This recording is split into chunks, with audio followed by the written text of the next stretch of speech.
Hai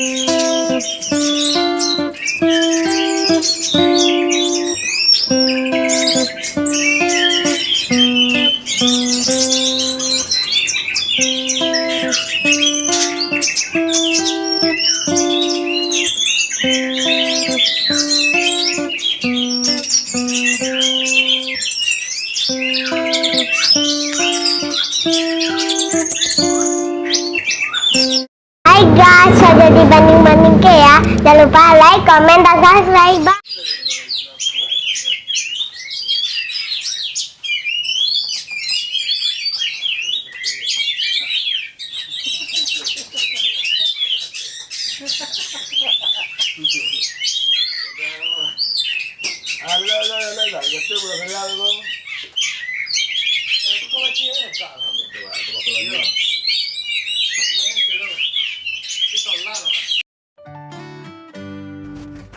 Assalamualaikum warahmatullahi wabarakatuh. Halo teman-teman semuanya, kembali bersama saya di channel ini, dan tentunya tetap di Utama Channel. Dan kita akan terus mengupas dan terus membahas permasalahan burung kacer, dari mulai hal yang sekecil-kecilnya hingga ke permasalahan yang nanti tentu pembahasannya akan lebih meningkat. Dan tentunya buat teman-teman yang pada malam hari ini lagi santai, lagi kumpul bareng-bareng teman-teman yang ada di rumah, juga dengan keluarga tercinta, saya ucapkan selamat malam. Saya ucapkan semoga sehat selalu dan tidak kurang satu apapun juga.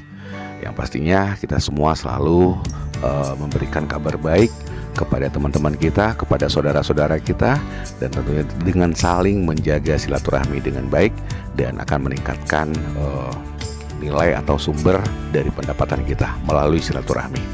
Baiklah teman-teman semuanya, kali ini pembahasan saya tentang kacer, yaitu membahas tentang menyiapkan kacer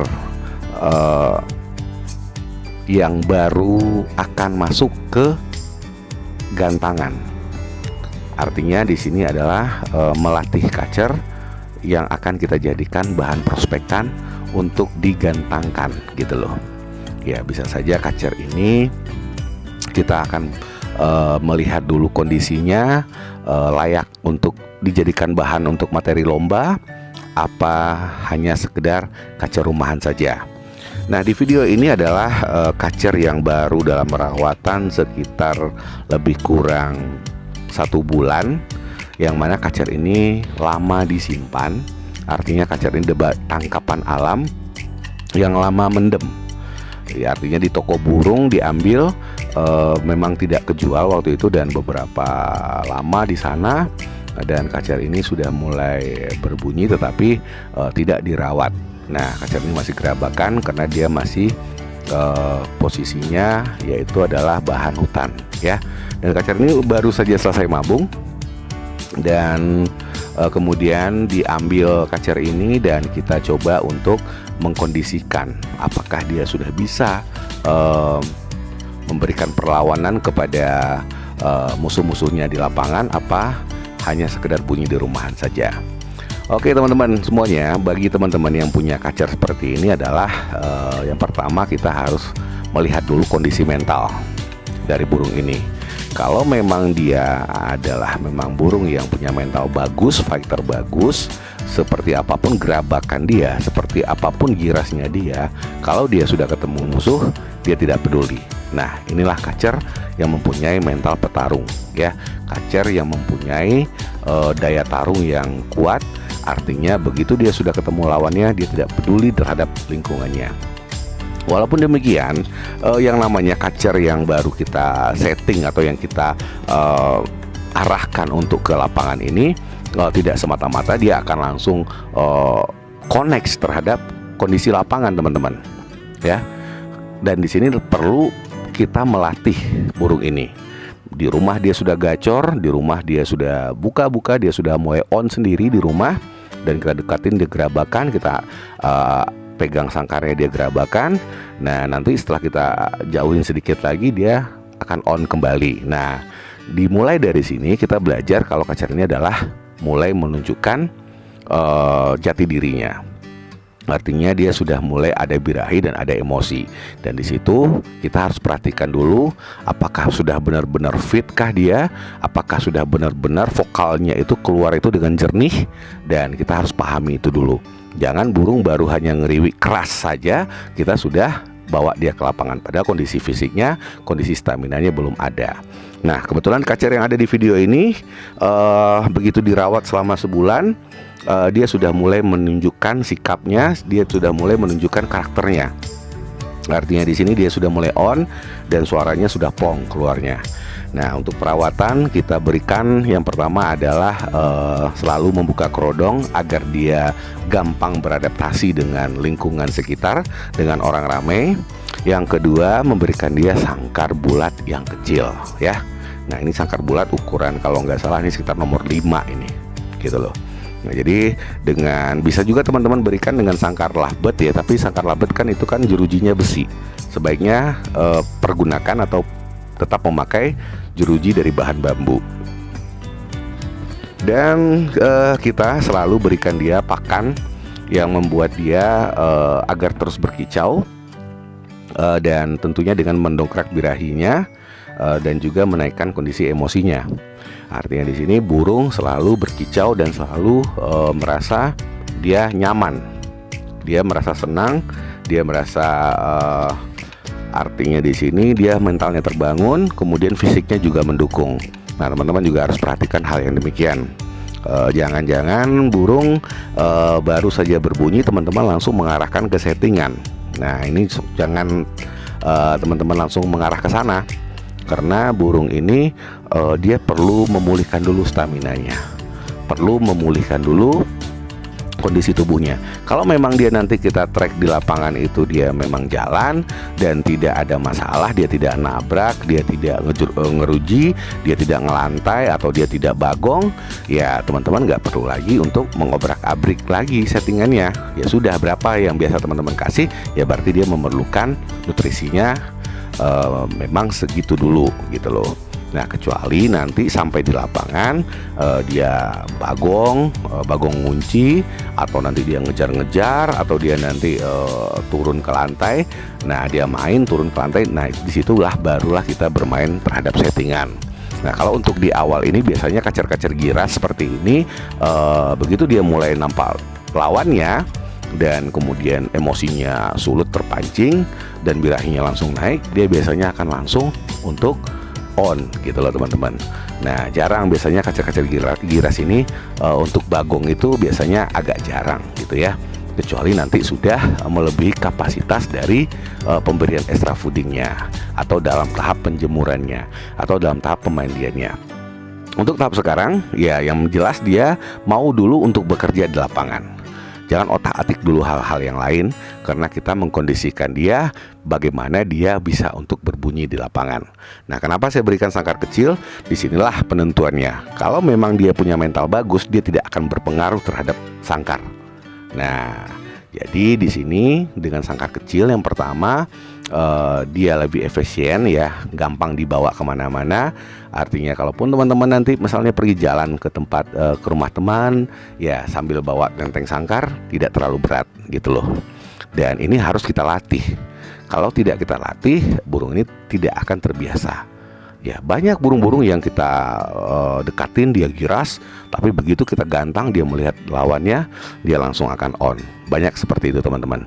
Jadi kalau burung giras itu memang mau tidak mau memang harus dilatih dulu bagaimana dia supaya nyaman dengan lingkungan sekitarnya, karena adaptasinya pasti berbeda dalam hutan. Nah, kalau di dalam hutan dia tidak ketemu manusia, dia jarang berinteraksi dengan manusia. Nah, kalau sekarang dia harus berhadapan dalam setiap hariannya itu dengan manusia. Bagaimana dia nyaman?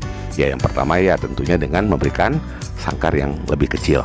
Artinya dia gerabakan tetapi tidak merusak kepada dirinya gitu. Yang kedua, usahakan dengan pemberian jangkrik itu melalui tangan kita, atau pemberian ulat itu melalui tangan kita. Biarkan dia nyamperin, biarkan dia datang ke kita untuk ngambil makan itu.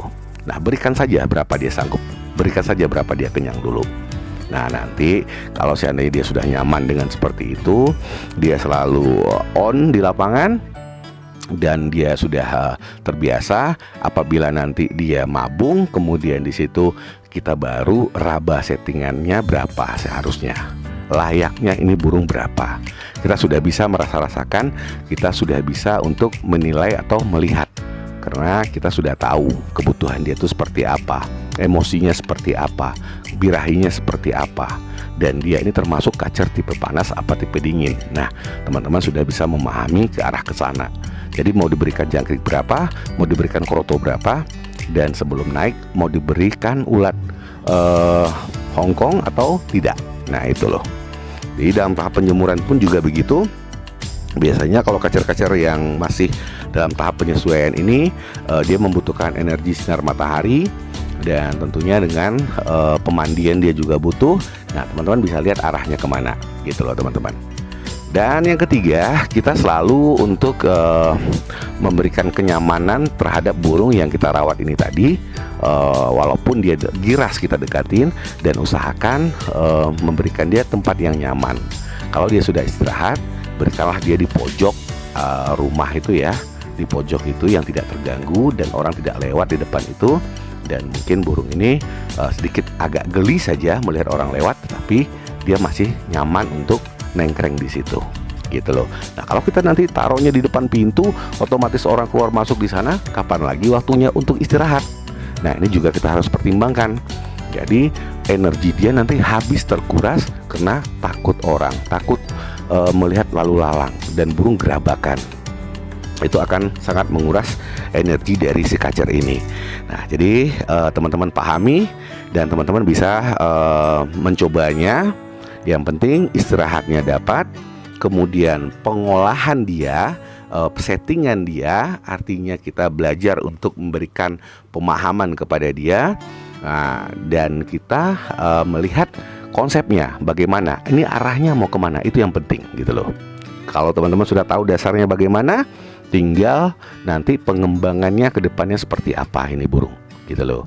Nah ini tidak akan selamanya burung akan seperti ini. Dia nanti akan mengalami yang namanya over emosi dan over birahi. Dia akan mengalami hal seperti itu nanti. Nah nanti tinggal kalau misalnya dia over emosi, ya berarti perbanyak mandinya. Dan kalau dia over birahi, berarti kita harus perkuat dalam penjemurannya gitu loh teman-teman. Jadilah nanti barulah dapat maksimalnya kacer itu seperti apa. Itu yang pertama, bikin dia nyaman dulu untuk beradaptasi dengan orang sekitar. Itu yang lebih penting. Dan di sangkar bulat ini sudah kelihatan dia akan melalui proses pendekatan, dan tentunya pendekatan ini terjadi dalam interaksi dalam setiap harinya. Perlahan-perlahan dia akan merasa nyaman gitu teman-teman. Jadi teman-teman harus mengusahakan burung ini bagaimana dia bisa nyaman di hadapan manusia. Itu yang lebih penting, karena melatih burung itu perlu waktu dan proses. Oke, baik teman-teman semuanya, dengan adanya pembahasan ini nanti akan saya berikan lagi pembahasan ke depannya, kapan waktunya burung ini disetting, dan kapan waktunya burung ini kita kerodong seperti layaknya merawat burung kacer yang untuk di lomba. Nah, biarkan dia nyaman dulu. Kalau dia sudah dapat nyamannya, nanti kita akan masuk dalam tahap bagaimana proses kedepannya dalam penyetingannya dan pengerodongannya. Terima kasih teman-teman. Sekian dulu video saya, dan wassalamualaikum warahmatullahi wabarakatuh.